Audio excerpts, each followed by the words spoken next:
అందరికీ నమస్తే. ఇవాల్టి మన చర్చా కార్యక్రమం ఆంధ్రప్రదేశ్ రాజకీయాలపైన ఎన్నికలు సమీపిస్తున్న వేళ బీజేపీ, టీడీపీ, జనసేన పొత్తు ఎలా ఉంది? అలాగే వైఎస్ఆర్‌సీపీ ప్రచారం ఎలా సాగుతుంది?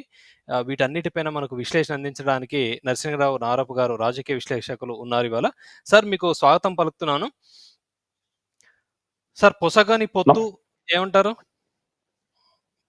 అంటే ఒకవైపు వైఎస్ఆర్‌సీపీ చాలా ఉధృతంగా జగన్ బస్సు యాత్రతో చాలా ఉధృతంగా ప్రచారం చేస్తున్న సమయంలో ఇటువైపేమో 3 ఐక్య కూటమిగా ఉన్నటువంటి 3 పార్టీలు కూడా ఆన్ గ్రౌండ్ వాటి మధ్య సయోధ్య లేనట్టుగా కనిపిస్తుంది. ఏమంటారు మీరు? ఈ పొత్తు ఇంకా పొసగలేదా?